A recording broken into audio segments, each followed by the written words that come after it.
Yes, Dujendra, are you here?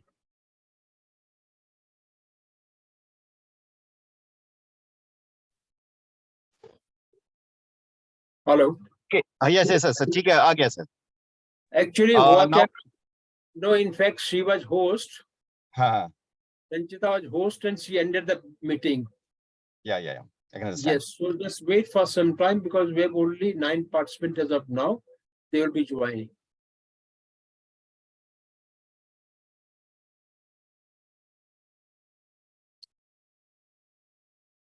So we can start now. Noopur ji, thank you very much for joining us. Let me introduce Noopur Tiwari ji. Noopur Tiwari ji is a communication designer by profession and with an expertise in TV production, non-fiction, experimental films. Noopur is a multifaceted designer and design educator who has worked with niche television channels like National Geographic Channel and also produced various health lifestyle shows as a part of the features team at CNN IBN. She is a graduate from the National Institute of Design and has over 18 years of work experience. After upgrading her skill set at Chicago, she moved to her hometown Bhopal and got associated as a guest faculty and jury member at the National Institute of Fashion Technology, Bhopal, Central India. Noopur ji is working full-time as an associate professor with Jagran Lake City University for 6 years and was heading the Jagran School of Visual Arts and Design till June of 2022. She is now associated with the university as an adjunct professor. She teaches and facilitates workshops in several universities pan-India. She has also recently completed a master's in psychology and is volunteering with a UK-based charity, New Diversity in Business, where she supports the mission of neuro inclusive. Her interests include international cinema, psychology, illustration, universal design, content creation, etc. So, welcome Noopur Tiwari ji, and she will be sharing her insights on what is lifestyle journalism and what could be the ideas that one can try on as a writer. Welcome, Noopur Tiwari ji.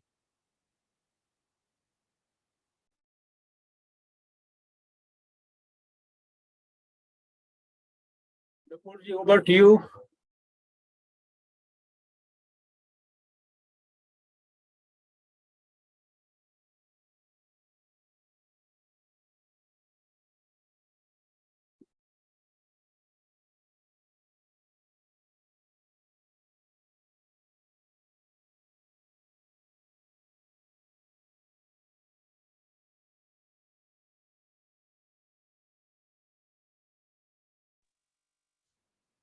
I think Noopur ji is reconnecting the meeting because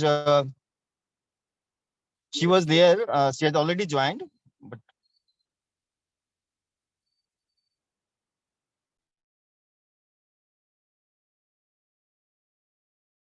In fact, the earlier speaker was the host.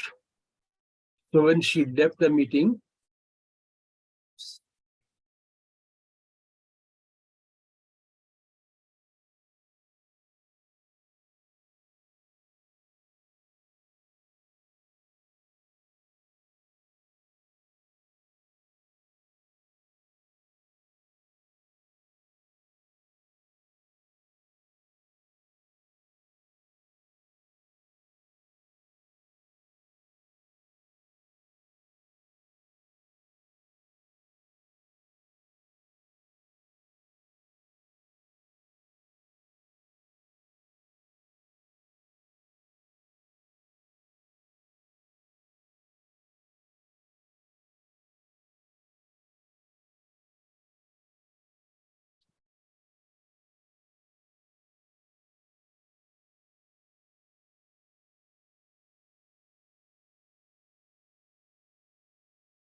good evening.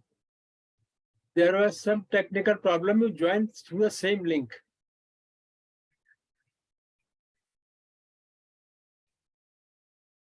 No. What really happened is that I made a guest speaker as the host.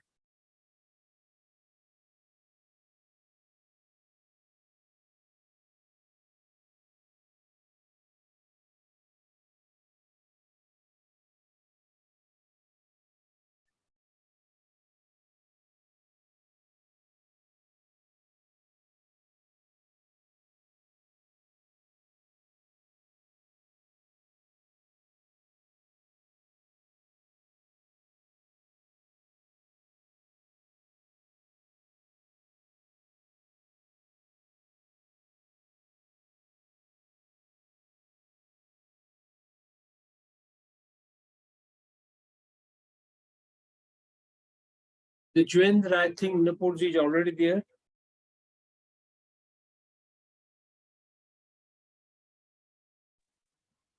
So, sir, we can invite her. Sir, can you please invite her to speak now? No, she has joined now. Yeah.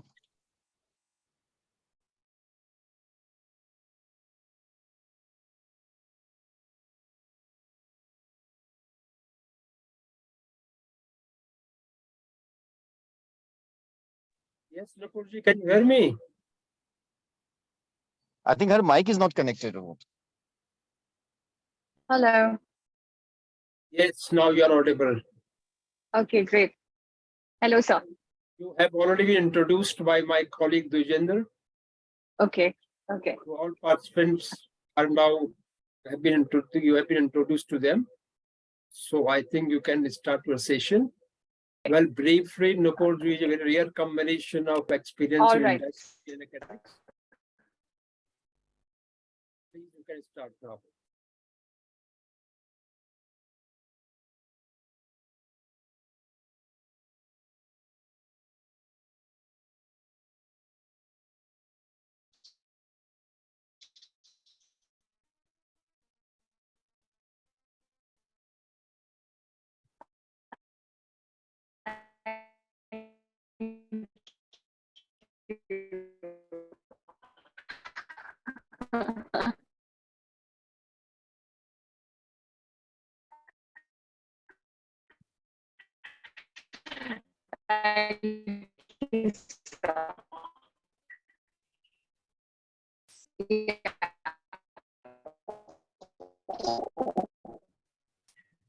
Um,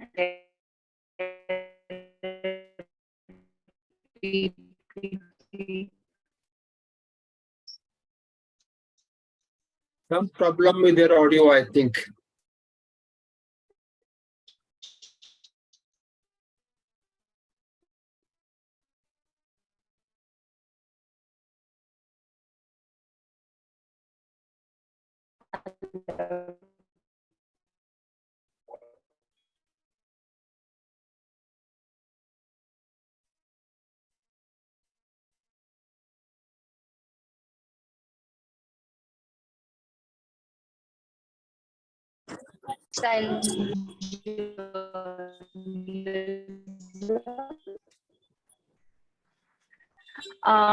having been a producer in CNN IVN, I would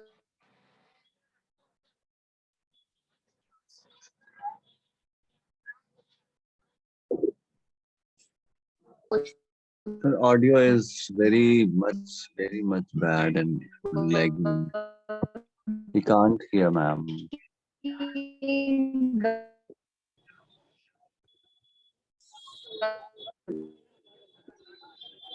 अगर वो अपना video बंद कर दे ना तो better हो जाएगा audio का।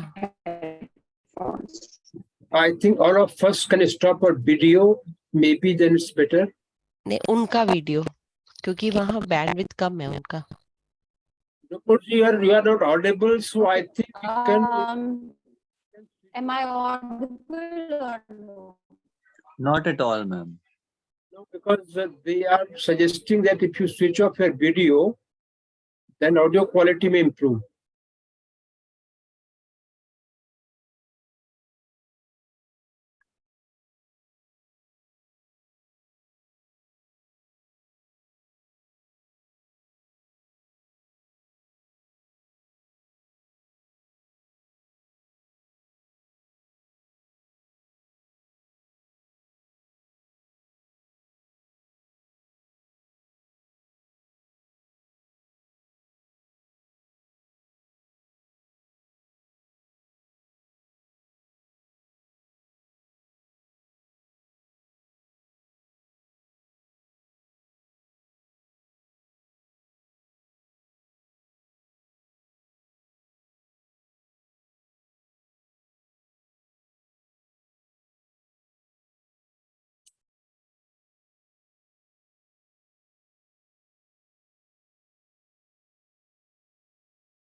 सर ये मौसम नाराज हो गया हम सबसे ना। वो चाहते हैं इतने अच्छे मौसम में तुम क्लास क्यों अटेंड करो, बाहर घूमने क्यों नहीं जाते हो?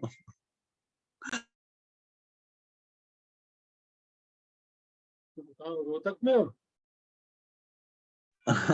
Yes sir. रोहतक में बारिश हो रही है? सर बारिश जैसा शायद रात को तो हो ही जाएगी, आई गेस। साउथ दिल्ली में तो बारिश हो रही है।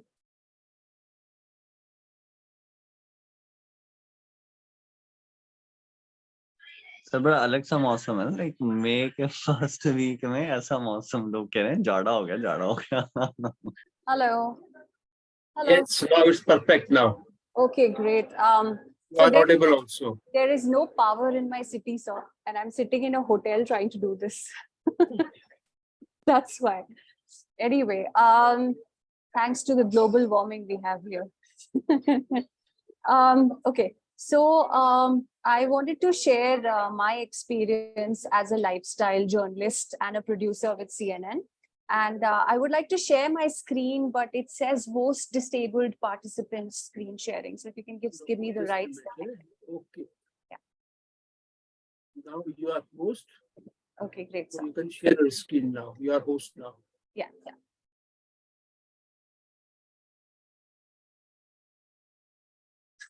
Okay. All right. Okay, so what is lifestyle journalism? We know this field very well. We see a lot of lifestyle journalists on television, on mostly a lot of television channels. And this is a field of journalism that provides news and opinion, often in an entertaining tone, regarding goods and services used by consumers in their everyday life. Lifestyle journalism covers travel, fashion, fitness, leisure, music, food, arts, amongst other topics. So anything, stories which make us live better and feel better are basically stories of lifestyle journalism. Some of the important points to consider while making these stories are the hook of the story. So if you're making, as a producer, I can say I make a lot of these 2-minute stories in a segment to produce for lifestyle journalism. So these could be stories with, regarding fitness, health, lifestyle, travel, music, different genres. And what is most important is the hook of the story, the duration of the story, the variety, research, and expert opinion and validation. So we'll go and look at these different points individually. What is a hook? So hook is basically the 60 seconds of your story. So if you're making a 2-minute story, the 60 seconds of the story are called the hook of the story. And this is the time in which you get the most eyeball time of the audiences. So if your hook of the story is interesting, then only your audiences are going to look at the rest of the story. So it's very, very important to have a very good hook of the story, which catches your viewers' attention. Mostly this hook is made out of, various visuals juxtaposed together, which is called also a montage, overlaid on music of some sort, or you can have keywords and a montage together. Or another way to show a hook is a piece to camera. Now, what is a piece to camera? Piece to camera is basically your anchor or your reporter talking about what the story is all about in front of the camera. So it is a small, maybe like a small piece to introduce the story. This is not directly something wherein, so suppose you're doing a fashion story. So you're not going to say that this story is about fashion. It's basically a hook which will get the viewers to be interested in the story. So you can talk about the trends, or you can say, do you know why everybody is wearing red today? Or, do you know what is the trending color of the season? Is it red? And then you talk about red and get the audience to be interested in the story before you start the story. So that is the hook of the story. Then we have different genres within lifestyle journalism, a variety of stories to make people live and feel better. These genres could be health, travel, food, fitness, music, travelogues, and fashion. Within health, there are several subsegments within health. So if you're doing a health story, it could be women's health, and you're talking about the different diseases, that lifestyle diseases that kind of surround women of today. And yeah, you can do a story also kind of juxtaposed by an expert opinion, because all of these stories need to be validated. So suppose you're saying it's about psychological health of women, so it needs to have a psychologist's bite. It needs to have some expert opinions coming from the people who are closely related to the field. So for that, you need a case study. You need a couple of case studies. I would say for a 2-minute story, you at least need 5 case studies. So you cover whatever is their problem, and you juxtapose it with, say, voiceover. And voiceover is mostly something which you which you basically overlay on the edit, which is a very formal kind of a representation of the story, and it has more facts in it, right? So a piece to camera is rather very casual and very conversational. However, a voiceover is not very conversational in nature. It is always a little formal. So that you can overlay with different expert bites and opinions, and this can make an entire health story for you. Then within travel, you have travelogues. So if there is, say, you're actually producing a show wherein you want to cover a travel story. So could be different hooks, like how do you travel to Europe on a shoestring budget, or going around in the city scouting for I don't know, some kind of handicraft. So so you can have various kind of plugs in the travel story, and then that leads your travel story into various directions. How do you script for a travel story? I get this most of the time, because they'll say that, okay, fine, we've gone, our tickets are booked, we are going to a place, we don't know too much about the place. So how do we start making a travel story? So the first thing is the research part of it. So you can research through various websites, or Lonely Planet is one of the go-to books, when you're coming, when it goes to travel stories, and start writing your hook from there. Figure out which are the places that you need to cover. Have a basic idea of how you are going to cover all of these things. So your basic shots should be in place. A little bit of your voiceover needs to be written, and then you go with your entire team, your whole production team, and then you shoot everything.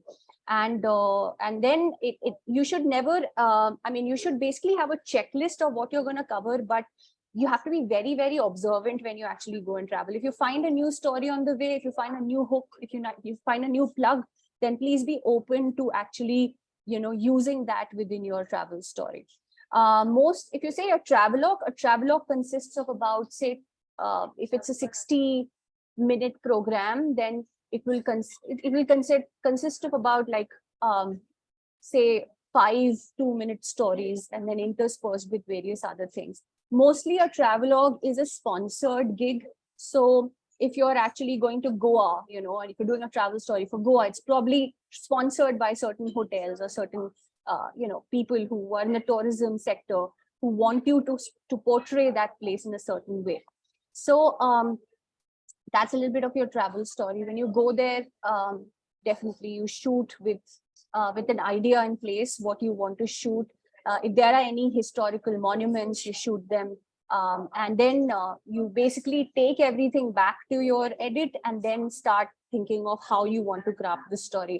A lot of these stories, you go with a script, but especially in travel stories, when you come back, it almost looks like a documentary, and then you have to sit down on the edit and recraft that entire script again. So be open to that. Within food stories, within lifestyle journalism, it's mostly about reviews. So you could be visiting different hotels, different places, not just hotels. You can visit even street vendors or something, and you're reviewing basically food in a certain way. Again, the idea is validation. So if I go in for a food story, it's definitely my review, it's my own personal opinion, but I need to validate it. So I would probably get a food blogger or somebody who is deep into this industry, or I'll get somebody from the hospitality industry to review it and then validate it through this story.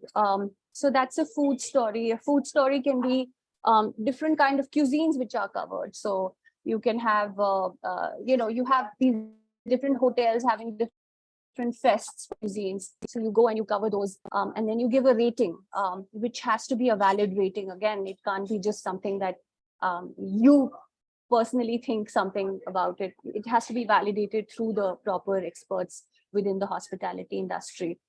It basically, all these different stories, they draw your viewers, they draw your audiences in.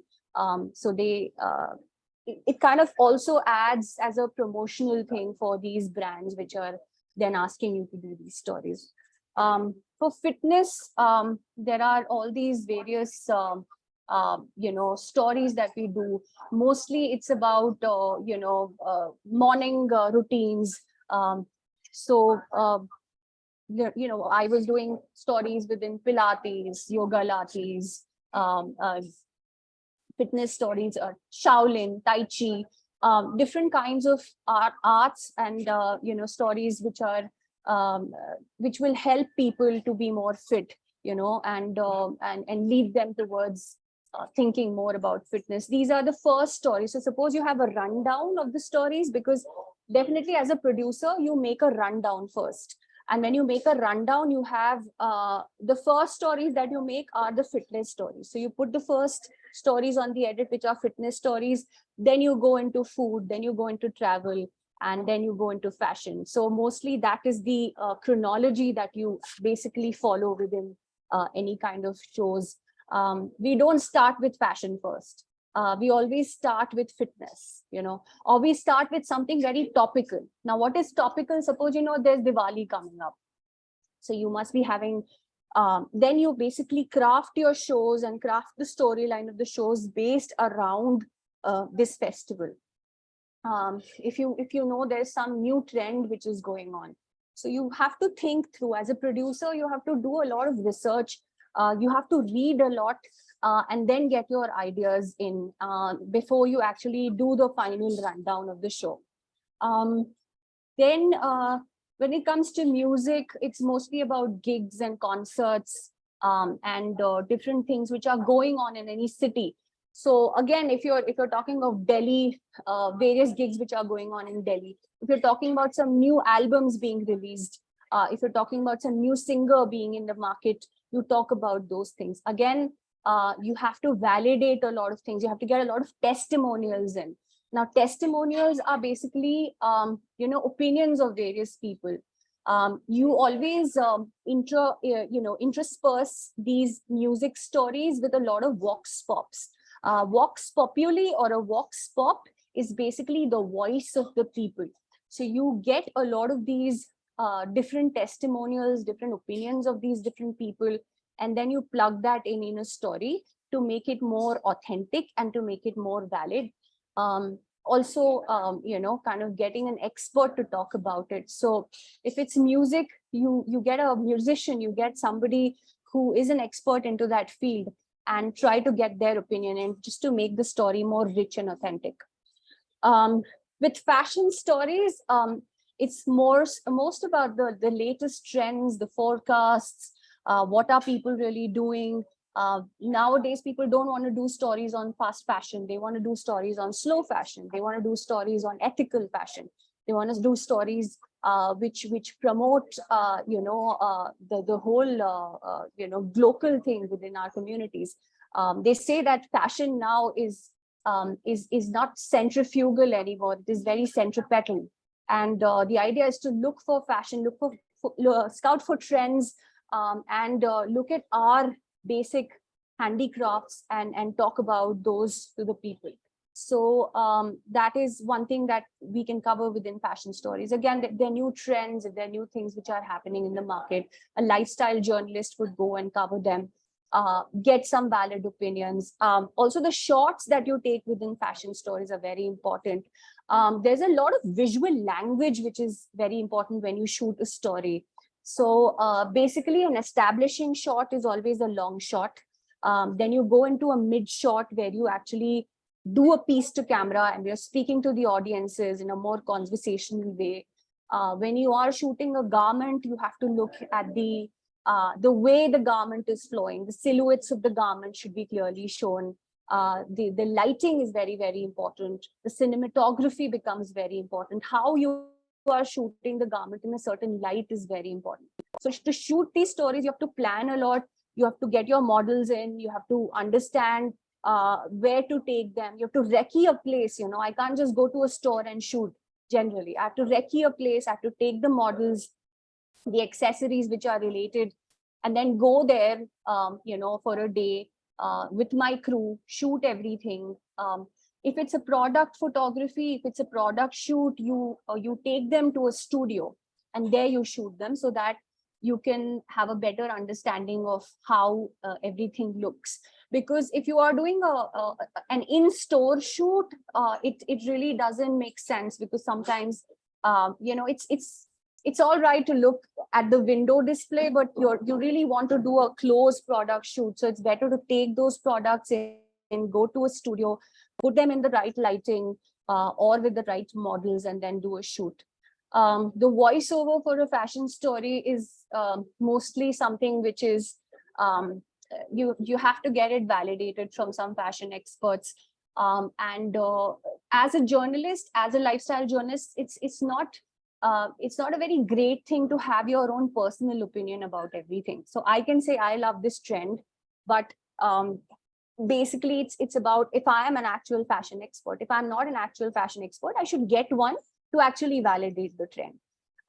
Or if I'm not an actual food expert, I should not be doing that. It should be an actual food expert or somebody who wants to validate and give a review and a rating to a hotel. So that makes your stories more genuine and more authentic. Similarly with health, one thing that a lot of people within lifestyle journalism who do shows do is that they have, suppose they say that somebody is suffering from depression. It's very easy to say that someone's suffering from depression, but who are you to say that? You have to have a valid expert saying those things. So they can say that a lot of working women suffer from depression, but that's not a data. You have to get a proper research from somewhere, validate it, and then have an expert say it. So you can have a doctor say it, or you can have a psychologist or a psychiatrist say it. And that's what makes your opinion more legit. So as a reporter, as a journalist, you have to keep all of these things in mind. Otherwise, it doesn't make sense. It's not just about researching and putting all these facts together. It has to be validated. And I tell my students and everybody again and again that that's the most important thing these days. Again, scripting for lifestyle shows, please keep the language very relatable and casual, at least within the piece to cameras where you are the face of the story and you are facing the audiences.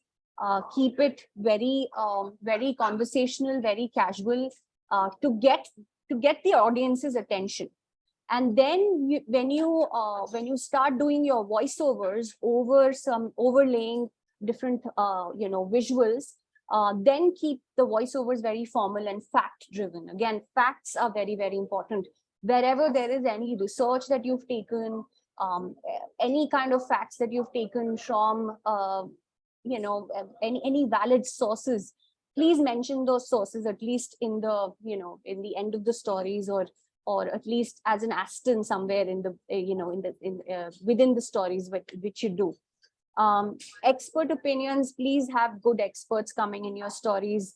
A lot of times it's people would say that we don't find experts, but actually to get a small bite from an expert, it can actually you don't have to really go to them and shoot. You can always do a Zoom interview, shoot that, plug that in.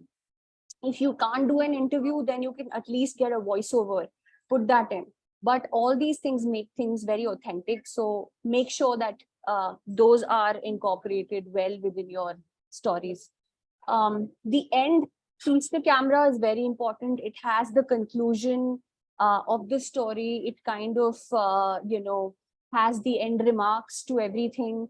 And it also has a tune in to the story again. So mostly with your lifestyle shows or anything, there has to be a tune in plugged in. So because you want the viewer to tune in again. It's not the only episode that they're seeing. So make sure that you incorporate that in your end concluding PTC, which is piece to camera. And also it could be another hook to a different sequel, right? So you can, if you know what you're going to do in the next week or the coming month, you should plug in that little hook there as well. So, you know, your viewer basically understands that, and they would then tune in at the same time. Again, keep it very topical, contemporary, backed with a lot of research, so that it is authentic and people are drawn into the shows. Because a lot of times we see qualitatively all of these programs are not working for people. Maybe a lot of them are there. We see YouTube channels filled in with some reviews and ratings and food bloggers and everything, but actually the authenticity of it is not very right. So if you have a brand that you work for, CNN is a very, very authentic brand. Other news channels, I don't know, but mostly all these niche channels like to stay authentic. And without that, they will not really pass everything on the edit. So it's very important to do that. Keep it topical, relatable for people. What we used to do is to keep a calendar with us. So if we know that there's a festival coming in, if we know there's an Earth Day coming in, there is a World Photography Day coming in, anything which is new, which is happening, we would pre-plan for that at least 2 weeks in advance, and then have the rundown done, so that all our food, fitness, health stories are somewhere related to this new this topic which is going on, or this new trend which is going on. This is there's a lot of pre-production, a lot of planning, a lot of ideation which goes into doing these lifestyle shows, and that is what is very, very important. I would like to now ask if people want to ask me any questions on this. Yes, ma'am. I have one question. It was like you mentioned about I was not able to connect to you were telling about travel or travel log when you were mentioning about if you have a production of 60 minutes, then you were suggesting to add or insert some. It was about travel 2.5 minutes something. Could you No, repeat that? I said if you're doing a travel log, so a travel log is basically a mostly it's actually a what do you call it? It's actually series of stories that you'd want to do on a place. All right. So a travelogue will have, say, if you want to do a travelogue on Bhutan, okay. So within that travelogue, you will have Bhutanese food, you will have Bhutanese fashion, you will have Bhutanese monuments, all the sightseeing that you can do, and all these little chunks can build up into 2-minute stories that you can piece them together and make one single travelogue. All right. Why is that important? Is because if you don't piece these stories, sometimes as a producer, you make these smaller chunks and then you plug out one of these chunks and then you use them later on into some other property, So that's why it's important to make smaller stories out of a bigger travelogue. So you never do a travel documentary. You can do it, obviously, but mostly within lifestyle shows, it's said that you should do smaller chunks of those stories. So break down any travelogue into several parts, into several categories, and then do 2-minute of that, so that you can easily take it out and plug it into a different show or a different property which is going on. Fine, ma'am. So travel documentary is another genre and travelogue is totally different, right, ma'am? Yeah, Right. yeah. Okay. Yeah. Thank you, ma'am.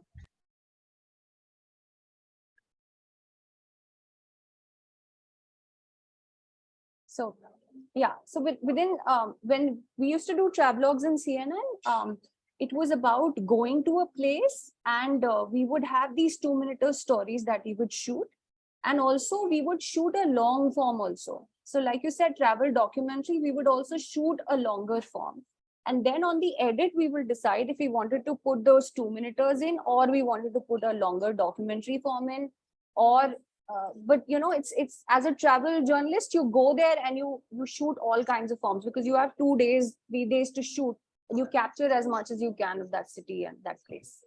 Remember, travel log should be like ideally of length 60 minutes or what? Or like, is there any standard to that? No, duration? it depends. 60 minutes is a lot, but basically, yeah, you can, it depends completely. Like I did something on Bhopal once, and it's a 10-minute story, right? It's a 10-minute travelogue. So it depends on what is the duration that you want to use within your segment. Mostly with travel stories within, you know, like if you have a rundown, those travel stories should not be more than, say, 5 minutes, you know, maximum. But obviously, if it's a one-off thing, if you know, if maybe CNN is saying that we are just going to do a travel story here, like we don't want to do a whole lifestyle show, but we are just going to do travel stories here. So then it can be a longer duration as well. So it completely depends on your show rundown. What is the brief that's been given to you by the channel or by the client, and then you can craft it like that. Ma'am, what do you suggest if someone has to do something on the railway travel log? Like, any inputs, kind of any suggestions? Railway. Okay. So what do you want to showcase? You want to showcase how amazingly connected our Indian railway systems are, or what do you want to glorify here?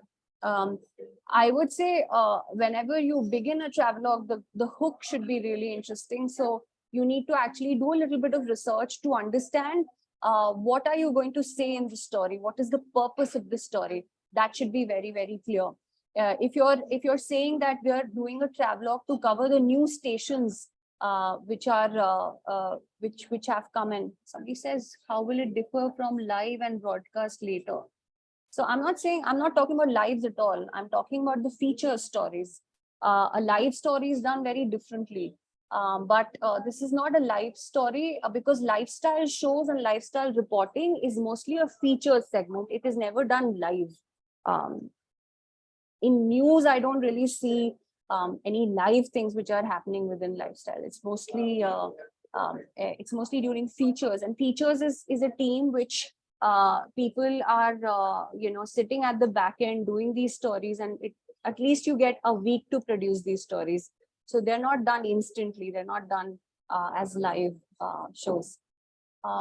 Somebody's writing Vande Bharat is in news, ma'am. Okay, so Vande Bharat is a news story. But when you're saying lifestyle story, a lifestyle story, within the lifestyle, if you're covering stations, if you're covering, travel stories, that's a different segment. That's more to do with the luxury part of things. It's not done as a newsy segment. A news segment is covered differently.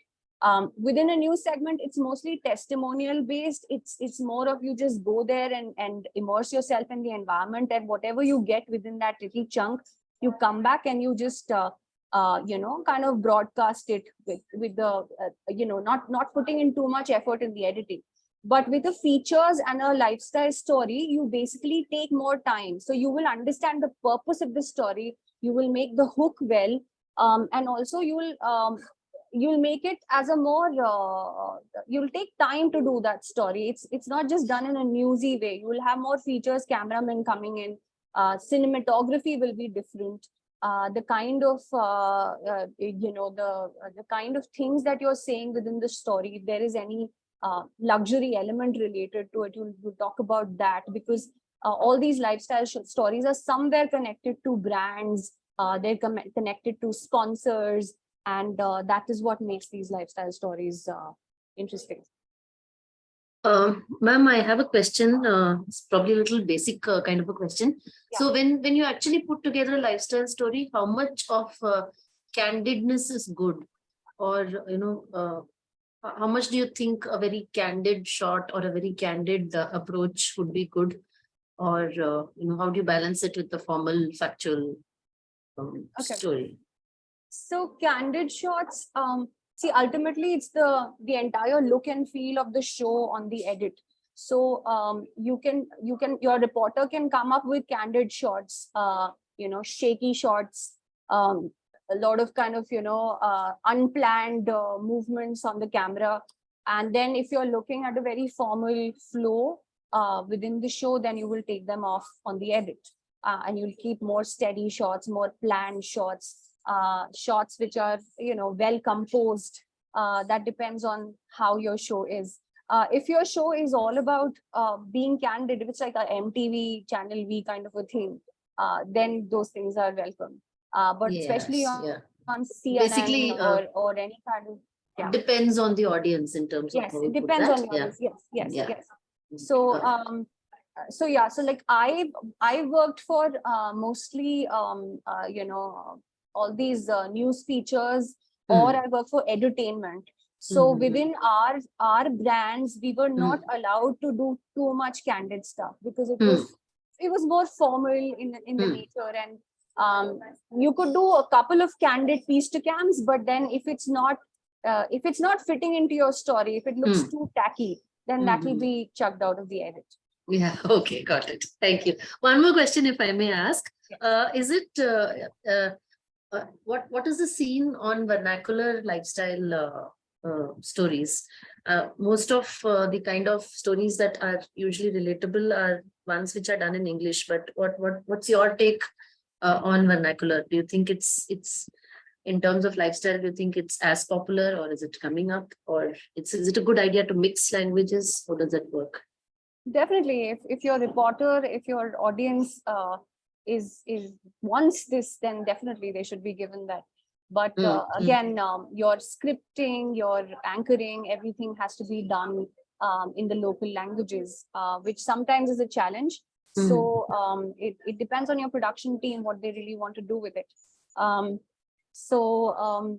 Mostly, like if you say you're doing a show, lifestyle show on bigger brands. So if you're saying Louis Vuitton, or if you're saying Gucci or Armani, and all these things are coming, and you're talking about their showrooms, or even if you're talking about slow fashion, you're talking about the other brands like Okai and maybe Fab India and all these things, then you have to understand their target audience, and if your stories cater to those target audience, and then it's fine. If they want to use a different language, if they want to use a regional language, why not? Why not? Okay. Completely, you have to understand your target audience before you actually give it to them. Thank you so much, ma'am. Yeah. You were saying that you were discussing about the hook, like how you travel to Europe. You must have seen that recent ad of Virat Kohli, how you travel, how you cross boundaries in Ireland, about that tourist, right? So he says that to skirt around and all that. So like that we can hook, right? Hook is basically how do you capture 60 minutes of your audience's attentions?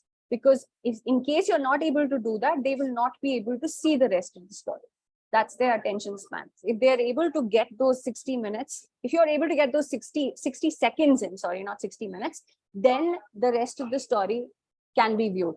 So when we actually see the mapping in the story, that how much people have watched, it's always the 60 seconds, the initial 60 seconds are the most viewed. And then the middle of the story is not so viewed, and the end of the story is more viewed. So it's always like that. It always follows that kind of a pattern. So it's very important to give those 60 seconds to your viewers, so that they're able to kind of want to know more about your story.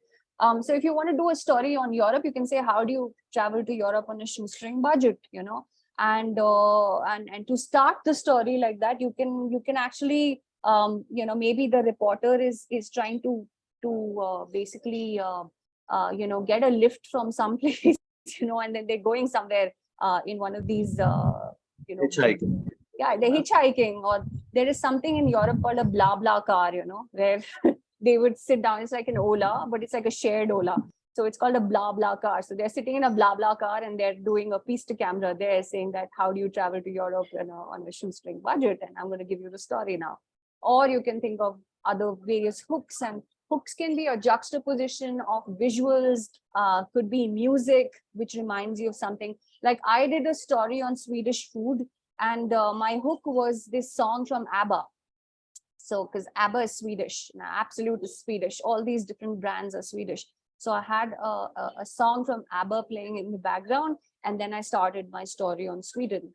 And the audiences kind of like got the point. So yeah. Okay, I got it. Thank you, ma'am. Pleasure. For students who are studying lifestyle journalism or who want to get into production of these features and lifestyle shows, it is very important to read a lot, to be completely in tune with what is going on. So it's not just the prompts on your phone that you keep reading, the news that you keep following. It's a lot of magazines, a lot of books, different documentaries that you can see about places and people and culture. And it's very important to be in tune with that. It is very important to know the latest trends, and then pick out the trends that you want to focus on. Not every trend is important. Not every trend needs that kind of a showcasing. But in case you think that it's something that you would want to project, then do a lot of research. A lot of extensive research is very important here. And then whenever you write a script, I don't know, scripting, initially when you start doing a show, you tend to write more, and a script should never be too verbose. It should never be too full of words. It has to also have visuals, and it has to be interspersed with all these things. So when you sit on the edit, sometimes you write very, very long scripts and then you cut them into short parts. So that is something with experience you understand, okay, how do I write? How do I make things shorter? How do I make things more precise, more compact, and still say what I'm planning to say? So that's something to keep in mind.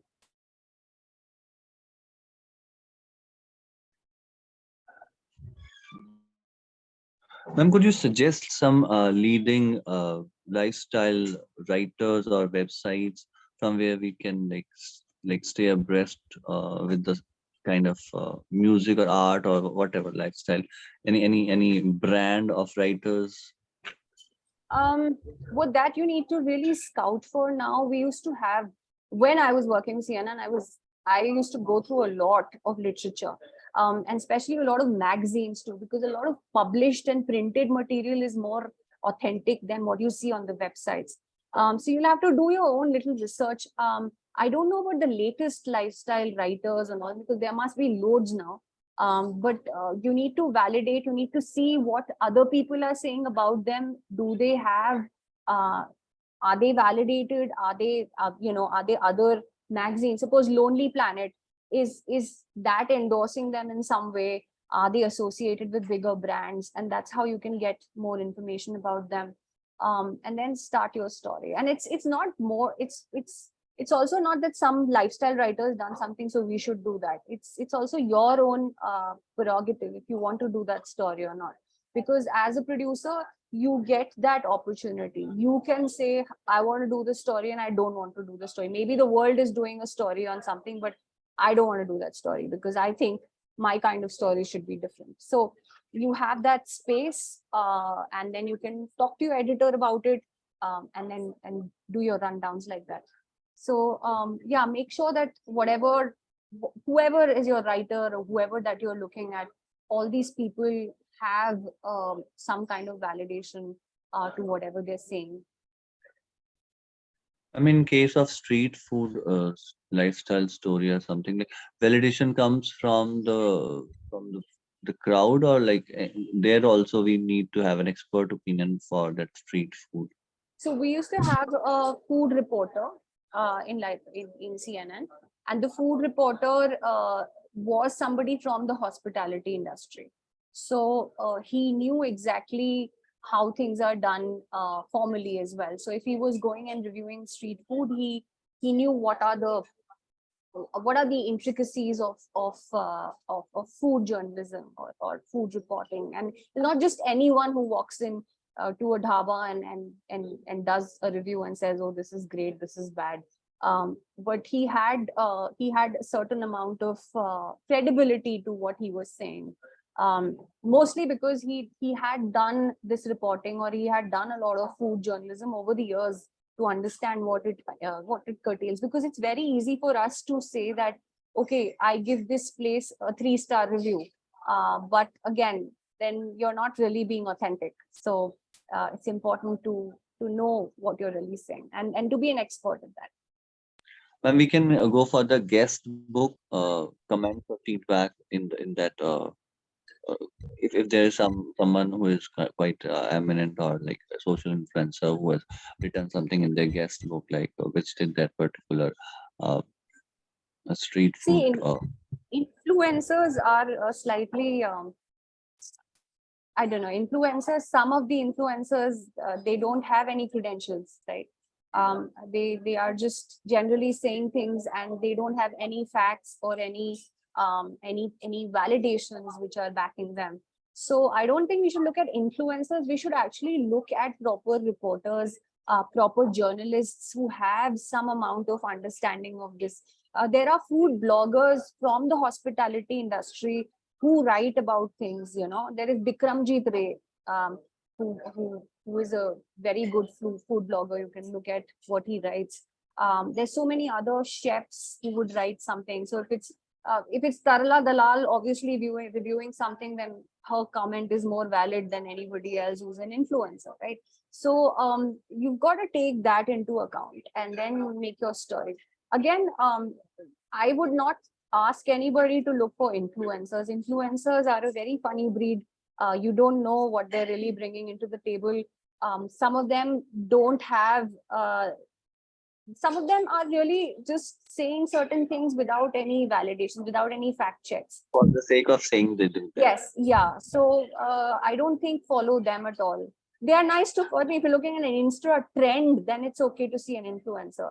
But if your story is not about just a trend that you're following, then it's better to look for authentic sources. Ma'am, I have a doubt. Yes. So we were talking about influencers, right? So like these days, the audience, we only look for things online, reviews online, because our attention span is very less and the audience is fickle. Yeah. So while we say that we need to go to experts like Talla Dalal and everyone for food reviewing, but like influencers these days are specifically working, for example, Sarah Hussain, like the Zingi Zest.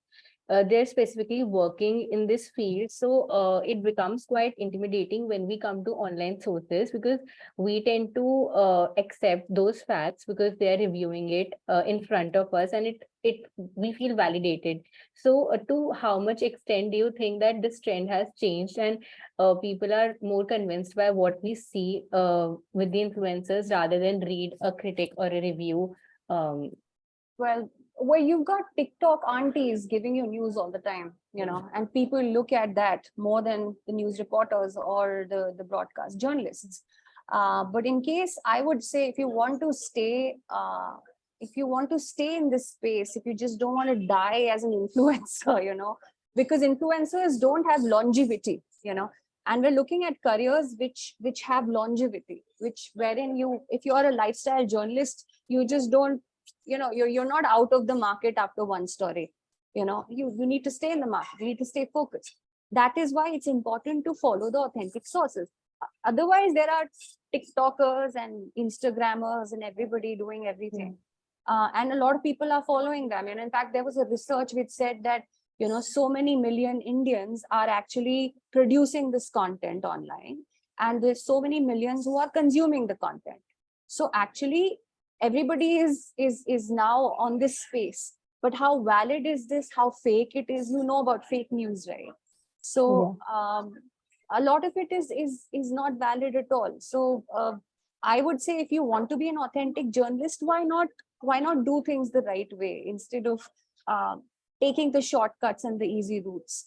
I'm not saying all influencers are bad. I'm also not saying that all of them are fake. But what is the credibility, right? We need to have credibility as journalists or people who are reporting, who are in this space. We have to be authentic people. So And because this matters, it's very easy for a journalist to say something wrong or something which has no backing of facts. And because so many people are listening to that person, they believe the person, right? Yeah. But is it right? Is it ethical? Is it what journalism says you should do? No. These things are the questions we need to ask ourselves and then move forward. Like I said, it's very important.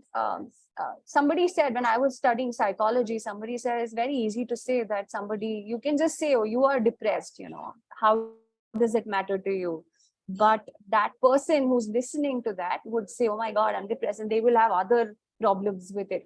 So any words that you speak online, on this media, in the visual media, any shots that you see, any content that you consume has a different meaning. It's in various layers that people consume this content. So it's important we stay close to our roots. We stay close to what reality is, right? Yes, because like I think nowadays it has become such a trending thing that food bloggers and everyone, they're going out every day reviewing food. So somewhere down the line, we feel convinced that they must be right. Yeah, Because when we talk about people who are writing about food, like proper technicalities and everything, like expert critics and everyone, we find that content very rare. But what we see is reels coming up every hour, so we feel that they might know it better, because sometimes we just get carried away with what they are saying.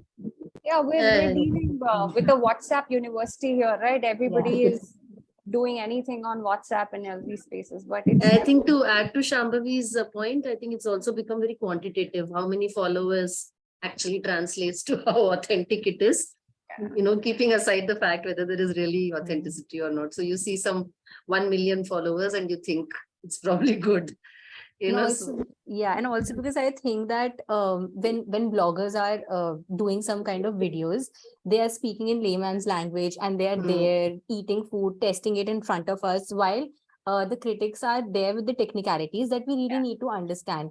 But as a layman who just has 20 seconds, I would rather get convinced by seeing someone have it rather than read.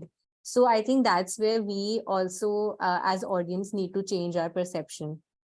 yes. Yeah, it's like small is beautiful and instant is like looked after, because there are Pushpesh Pant and Vinod Dua kind of like food experts Yes.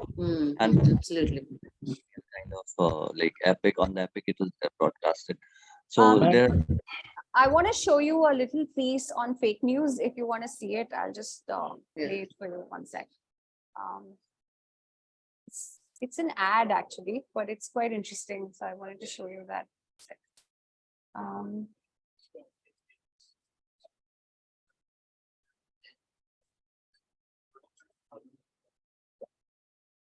Let me just share this screen once. Just a minute. Yeah.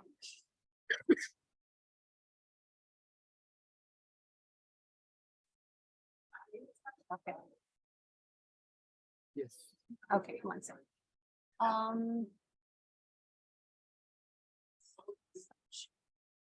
Slide. Okay, please tell me if you can hear it. Can you hear it? Yes, yes. Okay, just let me play it.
मेरी mummy ना पूरी बनाई है। पूरी I love पूरी यार, बहुत भूख लग रही है। चल चल चल, तुम्हारा अंकल का फेवरेट है। फेक फॉरवर्ड से देश के जन गण मन को बहुत नुकसान हो सकता है, इसलिए मैसेज फॉरवर्ड भेजने से पहले बैकवर्ड इमोजी भेजकर उस मैसेज की सच्चाई को वेरीफाई कीजिए। इससे इंडिया फॉरवर्ड बढ़ेगा। Okay, so this was a campaign done by Lava, and they dealt with fake forwards, and very interesting. And I think we all talk about, looking at the real side of things, not promoting all of these things. Yeah. I would request you to please share that on this WhatsApp group if you could, because it's kind of it should be like done viral to make sense. This is an actual story that happened in Northeast. It's an actual story, and they took the incident from there and they crafted this. So, yeah. If I'm not wrong, I think that's an example of citizen journalism, right? See, this is citizen journalism. This is mostly about validating facts, it's anything that you see, any forward that you see, maybe an Instagram trend that you see, an influencer sends you something, please validate it. Validate. That is what journalism is all about. That is what journalism was always about. Fact checking. Yeah, fact checking. Yeah. Ma'am, I have a question. I have a little interest in this field, so I want to work as a lifestyle journalist or fashion journalist. So what should I do or to join or start? How to start? Okay, so the first thing that they see is a good portfolio of your work. So make sure that you have articles, you have a blog, you have maybe smaller stories that you've done, any films that you've done.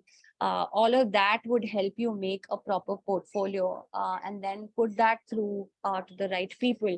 The first thing that they see is the CV.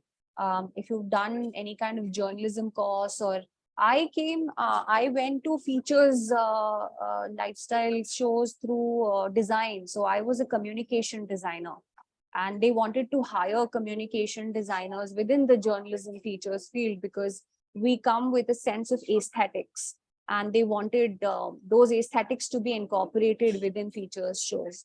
So I used to have a very good portfolio, and I did not have a newsy portfolio. I mostly had a features, fiction, non-fiction, experimental films type of portfolio. And they looked at my scripting, they looked at my visual scripting, they looked at how my articulation was, how I could write, and then they took me for the job. And initially, you never get to do a producer wala job. You always get to do smaller tasks on the news desk. And once you're able to pick that up, then they put you on the features team. And features team also, they initially put you as a reporter. So you are supposed to do like a 2-minute story. If they like what you're doing, then they give you like the whole show. They give you stuff to do for a longer duration. They give you more and more work to come.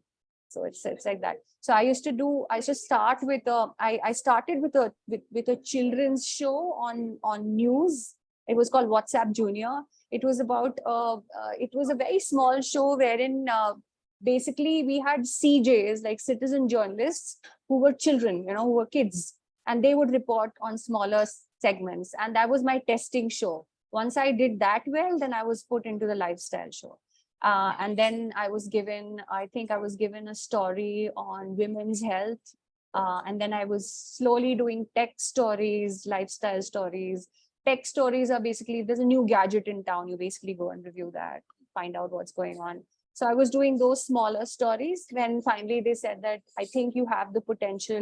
We see a lot of aesthetic work in your, that you've done. So we'll put you as a producer. And then they initially, they will never give you a full, half hour. They will give you smaller chunks if you're able to prove yourself. And if you're still able to get the same kind of ratings, then then you get the whole show. So. Thank you, ma'am. My pleasure. Ma'am, producer, as of now, I understand is like production and producer. To my understanding, was like one who invests The No, that's a different, it's a Bollywoody producer, but in features you have people who are, there's an executive producer, there is a show producer, there is a, an associate producer involved in the whole half-hour show. So an executive producer basically oversees the entire production of some of the specific programs which are there in a channel or so and an associate producer basically delivers these half hours, and then there are assistant producers or reporters who are reporting into the show, so they're making those 2-minuters. And sometimes associate producer also does 2-minuters and anchors a story. But an executive producer is the person who oversees everything. So basically his job is to look after if your rundown is okay, if there is no fault in the edits, if you're following the brand guidelines, there are no SNP issues. SNP is basically standards and procedures, like if there's no censorship, there's no problematic shots which are taken. When I was working for the National Geographic Channel, we took a documentary from Britain, and that documentary had certain remarks that those people had done because it was done by the British. It has certain remarks which could be sensitive to the Indian audiences. So our jobs was to actually make sure that the documentary is tuned in to our kind of audiences. So we would either remove those chunks or we'll redo the voiceovers, and we will recraft that entire documentary to fit our audiences and then give it to them. So that's also a show producer's job. Hello. So you get CNN, IBN, like you for voiceover, like you take the in-house staff, or like you go for the outer exploration. So as a reporter, journalist, producer, sometimes you use your own voiceover because you can speak to, and sometimes if you have a voiceover artist, if you have anybody who wants to lend you their voice, then you get them. But mostly everybody is sitting in the same office, so it's easier to catch them and get the voiceover done. If you have the budgets, if there's a bigger documentary that you're doing, if the channel wants to put in more money, then you obviously take it to a sound studio and get a proper voiceover artist to do your voiceovers and everything else. So it depends on the budget of the show.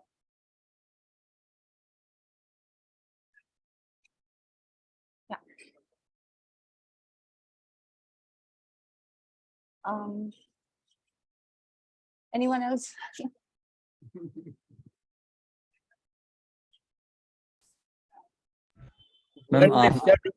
Yes, we can conclude now. I think it's been a very interesting session. Thank you so much. Thank you, Nitya. We really enjoyed. Interesting and very informative and very educative and enlightening also. Thank you. So thank you very much. Thank you. I appreciate your time. Thanks a lot. Thank you. Thank you. Thank you.